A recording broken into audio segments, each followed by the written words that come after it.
Mas o fato é que o Lula chegou aqui no dia 6 de maio, para a reunião no dia 7 de maio. E no dia 6 de maio, não por coincidência, foi assinado e promulgada a nova estratégia, que é a Estratégia Nacional de Contra-Terrorismo aqui dos Estados Unidos. No dia 6 de maio, a reunião com Lula seria no dia 7 de maio. E o que diz essa estratégia? Basicamente, ela diz o seguinte: ela redefine o contra-terrorismo com foco prioritário em cartéis de narcoterrorismo no hemisfério, ou seja, na América, no continente americano, e coloca o jihadismo global como segunda opção de prioridade. Então ele coloca como primeira prioridade o narcoterrorismo no hemisfério, o jihadismo global e o extremismo doméstico de esquerda aqui nos Estados Unidos.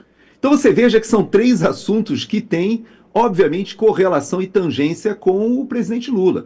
Porque ele faz a defesa, inclusive disse na entrevista que conversou com o presidente Trump sobre a questão do Irã, disse que ele esteve pessoalmente conversando com Ahmadinejad e com Ali Khamenei, os dois que morreram no dia 28 de fevereiro, agora logo no início do ataque.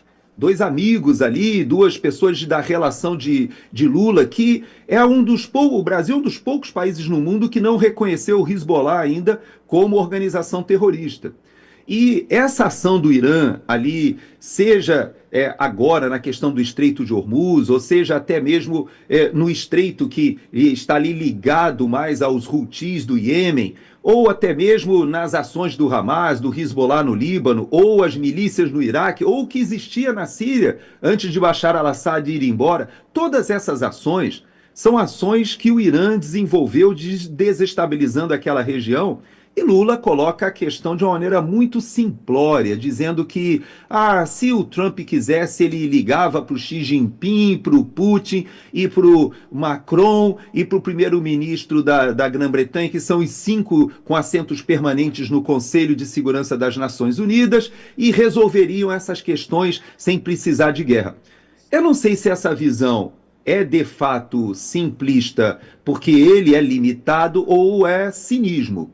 Porque você veja que numa das falas, e nesse contexto até desse momento em que os Estados Unidos colocam as suas forças armadas no combate ao narcoterrorismo, você vê que Lula fez uma declaração que, no mínimo, é cínica, porque ele disse que o Trump tinha que entender, ele falou para o Trump que as pessoas não têm outras atividades econômicas e que os Estados Unidos tinham que dar outras opções, comprarem mais coisas desses países para que as pessoas não precisem plantar coca. Isso é de um. Primeiro que é ofensivo até para o próprio povo colombiano, porque eu vou citar a Colômbia só para que a gente tenha uma ideia, mas a Colômbia é a quarta maior economia da América Latina, só fica atrás do Brasil, do México e da Argentina. Então, talvez o Lula não saiba, mas aqui nos Estados Unidos nós somos consumidores de um monte de produtos da Colômbia, a começar pelo café. A nossa audiência nem imagina, mas vocês sabem que o café de Colômbia, que tem vários cartazes e divulgação na Europa, até grandes prêmios de Fórmula 1, você vê Café de Colômbia. Quando você vai à Europa, na Alemanha principalmente, você descobre que muito do café de Colômbia, que é o que tem a maior divulgação na Europa, ele é, na verdade, brasileiro, porque o pessoal importa café do Brasil, que tem boa qualidade e, inclusive, às vezes, melhor qualidade até do que a gente consome no Brasil. Mas como a marca Café de Colômbia é muito forte, eles lideram o marketing de café no mundo. E a gente nem sabe disso. Aqui nos Estados Unidos eu mesmo. Eu compro o café em grão e faço. Eu moo o café em casa para fazer o meu blend, que eu misturo café brasileiro com café colombiano. Então eu digo para você que o ouro, petróleo, a Colômbia é exportadora de petróleo, de frutas, bananas, frutas, flores. É muita coisa que a Colômbia produz. O setor de serviços da Colômbia é maior até do que o setor mineral e de agricultura. Então, é um país que tem turismo e que conseguiu acabar com os cartéis do narcotráfico numa operação que nós, no Rio de Janeiro, quando eu ainda estava no Exército, nós estudávamos como é que eles conseguiram acabar com o cartel de Medellín, o cartel de Cali, da forma como eles fizeram e transformar essas cidades em mais seguras do que o Rio de Janeiro. Pouca gente sabe, Pitoli, mas aquele teleférico ali do Morro do Alemão, ali do Complexo da Penha, ele foi inspirado em um teleférico lá da Colômbia, em modelos que eles retomaram aquelas áreas que estavam sob o controle dos cartéis de drogas. Então, o Lula fazer uma afirmação dessa é de um cinismo, porque ele conhece, ele tem as conexões com as Farc, ele sabe como foi feito toda a estrutura de trazer as Farc para o campo político, ele sabe que o Gustavo Petro era um narcoterrorista antes e sabe que ele era ligado à guerrilha ideológica e que migrou para um business bilionário. Então eu digo para você que essas entrevistas do Lula, elas revelaram muito do que realmente foi a reunião, talvez, mas pelo menos de quem realmente é Lula. Veja que uma das coisas que mais me marcou foi quando ele falou sobre a relação que ele entregou para o Trump pela segunda vez. Segundo ele, ele disse assim, eu entreguei pela segunda vez, talvez eu tenha que entregar pela terceira ou quarta vez a relação das autoridades brasileiras que estão sancionadas, com perda de visto. E ele disse assim, é possível que alguém tenha tirado da mão dele, não tenha nem mostrado para ele. Isso é de uma arrogância, de um amadorismo, porque ele sabe que quem trabalhou na questão dos vistos foi o Marco Rubio. Ele é decisão discricionária dele e ele defende esse instrumento que foi feito a quatro mãos. Obviamente houve a contribuição do Paulo Figueiredo, do Eduardo, claro, eles construíram, eles forneceram vários daqueles nomes, é verdade. Mas nós não podemos esquecer que Lula escorregou na entrevista e disse assim, olha, agora já foi aprovada a dosimetria e diminuir as penas daquele pessoal lá e tal, então é capaz do Trump agora resolver tirar, deixar que nossas autoridades possam entrar aqui nos Estados Unidos. Ué, se havia essa correlação, por que ele não outorgou a decisão do Senado? A decisão que foi tomada ali pelo Congresso, na sessão conjunta, foi enviada para ele pela nossa Constituição. Ele tinha 48 horas para promulgar. E ele viajou para os Estados Unidos sem promulgar. Lembrando que ele vetou a decisão do Congresso. E o Congresso cassou o seu veto. E ele diz que, na reunião com o Trump, ele entregou de novo a relação das autoridades que estão sancionadas com visto. Então você veja que há uma série de incongruências nas suas falas e a pior de todas, eu posso te dizer que é o fato do amadorismo, ou posso até dizer do afastamento que existe hoje na condução da política externa do governo brasileiro em relação ao governo americano. Eu vou te explicar por quê. Quando Lula se encontrou lá no sul da Ásia, acho que foi na Malásia, com o Trump, foi um pedido informal ali, dizendo assim, nós precisamos ter uma conversa tal, e o Trump assentiu, porque aliás o Trump ele conversa com todo mundo, e ele diz que todo mundo que rola química, que é bacana, que é inteligente, ele faz aquela manifestação ali como ele fez, né, dizendo que o Lula era alguém muito dinâmico, né, pois é, que a reunião foi boa, mas que vão ter reuniões posteriores nos próximos meses, ou seja, foi uma reunião de quase 3 horas que nada foi decidido, a gente não sabe o que a nossa comitiva ouviu, mas eu digo uma coisa para você, Pitoli, nessa reunião lá no sul da Ásia, aconteceu algo muito interessante e elucidativo, porque, como todo o protocolo com o presidente Trump ocorre, ele faz primeiro uma entrevista coletiva rápida ali, os dois chefes de Estado normalmente sentados ali um ao lado do outro, respondem algumas perguntas e depois eles vão para a reunião. E o Lula ficou revoltado nesse dia lá, e inclusive de uma maneira seca e abrupta, que deixou até meio constrangida a comitiva americana, ele encerrou a coletiva e disse, não, olha, chega de pergunta, vamos passar para a reunião que nós temos pouco tempo e a gente precisa conversar. Bom, o que o Lula não entendeu, e talvez ele tenha explicado mal na sua entrevista coletiva que ele fez ali na embaixada, depois de ter feito os jornalistas aqui dos Estados Unidos esperarem por 3 horas na Casa Branca, todo mundo queria ouvir, não era o Lula, o pessoal queria ouvir o que o Trump ia falar. E ele acabou não permitindo, foi embora. Mas por que o Lula erra? E a nossa audiência não consegue, às vezes, captar. E eu vou explicar. É porque presidentes, quando se encontram, eles não se encontram para encontros de trabalho.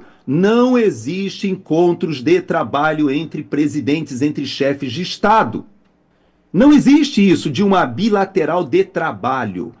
Por quê? Porque os presidentes, em especial um presidente dos Estados Unidos, que está com uma guerra acontecendo lá no Oriente Médio, tem uma série de assuntos que ele tem que lidar. Ele não vai fazer uma reunião de trabalho com outro presidente. Como é que funciona isso? Durante meses, as equipes técnicas trabalham, alinhavam os assuntos, chegam ao ponto até de anunciar alguma medida, algum tratado, algum acordo, algum memorando de entendimento que vai ser assinado ali formalmente.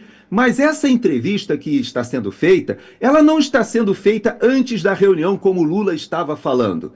Ela é feita, essa entrevista, porque o que tinha que ter sido decidido já é decidido antes.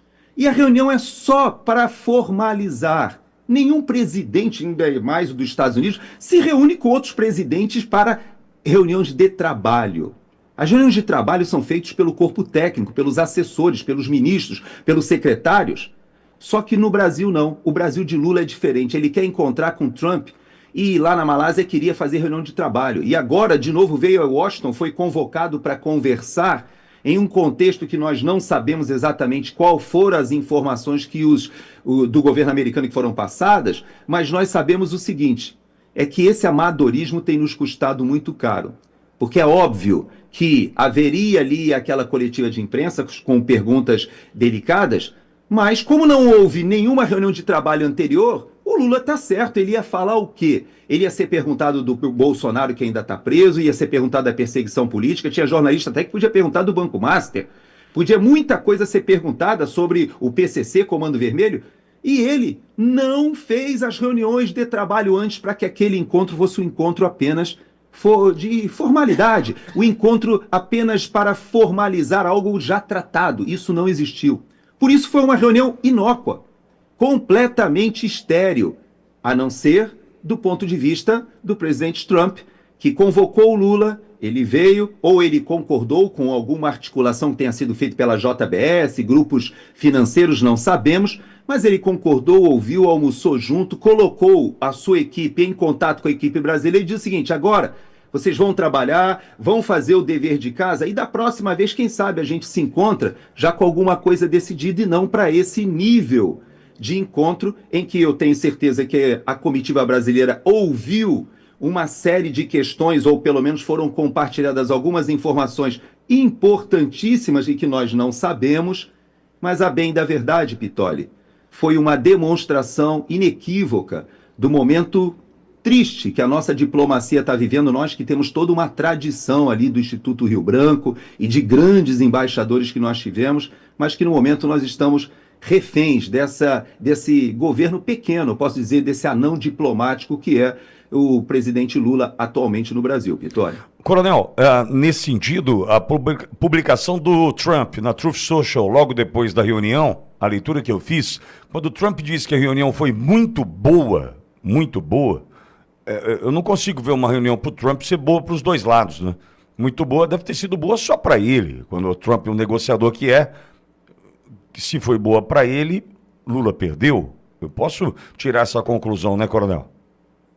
Pode ser, mas, Pitoli, eu te confesso que o Trump, quem lê o livro do Trump, percebe, já sabe aonde ele quer chegar. Então ele faz as concessões e chega aonde ele quer chegar realmente. Mas eu te confesso que aquele tweet ali foi um tweet muito protocolar. A reunião foi boa, as nossas equipes vão se encontrar, tratamos da parte de tarifas, etc. E nos próximos meses, se for o caso, essas tratativas avançarão e o elogio que ele fez para o Lula, eu imagino que, né, ele consultou o Grok ali na hora de fazer o tweet e deve ter pensado, o que eu falo desse cara? Eu falo que é um presidente, não sei, eu falo que ele é inteligente? Não me parece. Ele é o quê? Bom, aí usou a palavra, se eu não me engano, dinâmico, acho que foi mais Dinâmico, ou é. menos isso É. que ele colocou ali, que é né, um elogio ali, neutro, né? Porque você pode ser dinâmico para o mal, você pode ser dinâmico para o bem, você pode ser dinâmico para roubar, você pode ser dinâmico para se manter ainda ligado a ditadores, ou você pode ser dinâmico até nas relações internacionais, eu não sei. Mas, segundo Lula, rolou uma química ali desde aquela reunião da Assembleia Geral das Nações Unidas em Nova York, e, segundo ele, a relação está muito boa com o Trump, mas eu acredito que o Lula ele escorregou em um ponto que será crucial. Porque ele, na entrevista, ele disse o seguinte: eu acho que o Trump se equivocou porque ele falou sobre interferência nas eleições do Brasil. Se tivesse tido interferência nas eleições do Brasil, eu tinha perdido. O Lula sabe que houve interferência nas eleições do Brasil e a interferência foi feita no governo Biden, não foi no governo Trump. E essa interferência aconteceu e justamente ela instrumentalizou inclusive a censura.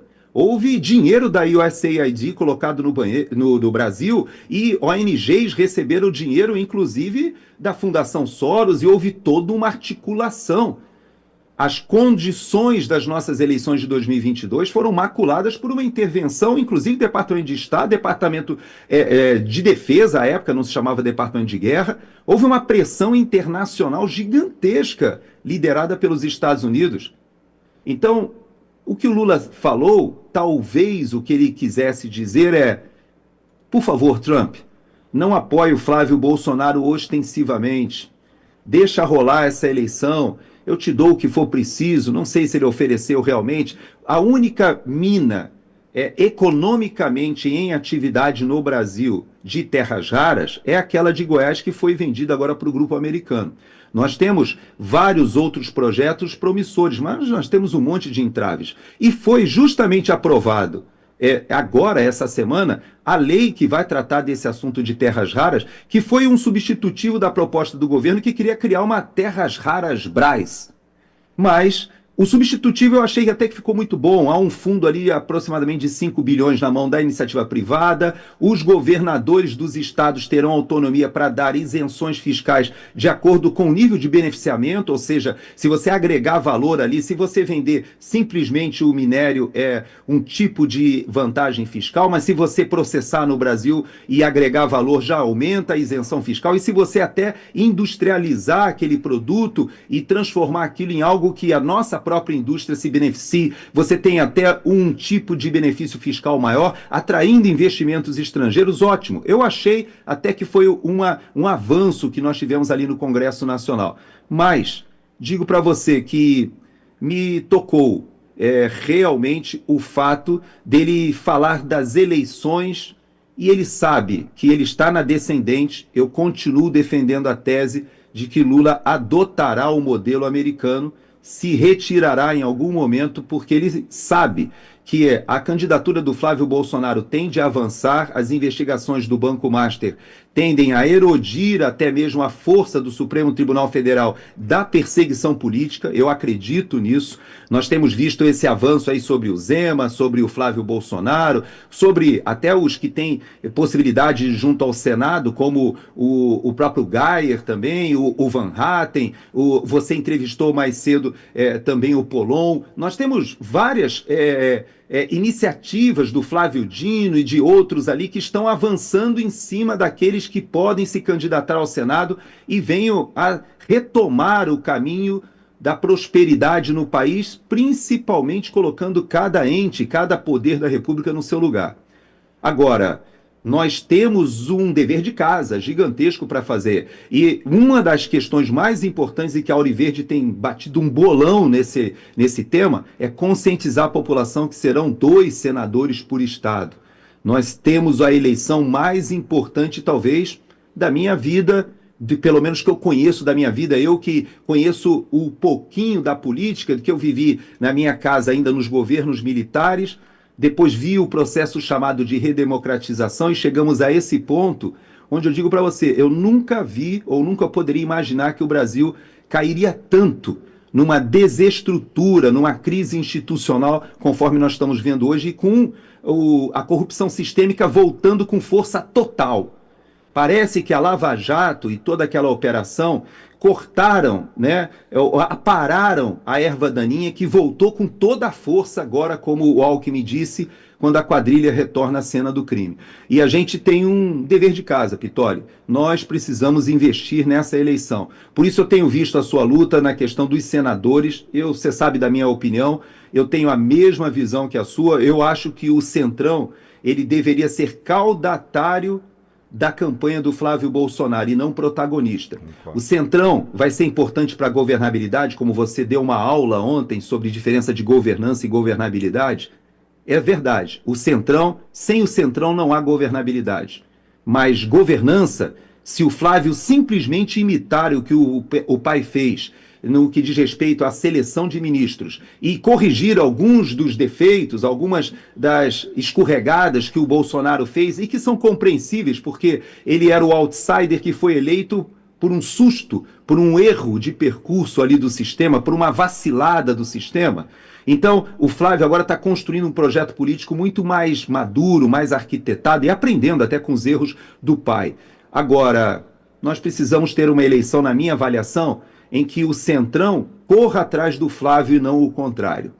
Eu imagino que a gente precisaria, sim, ter pelo menos um grupo de senadores que a gente sabe que na hora do impeachment dos ministros do STF, que será inexorável, será necessário, se eles não se retirarem, porque pode ser que eles adotem a via do Barroso, façam uma negociação ali de se retirarem para uma aposentadoria. Eu não sei exatamente qual vai ser a negociação, mas nós precisamos de um Senado Federal, de um Congresso diferente no ano que vem, Pitoli.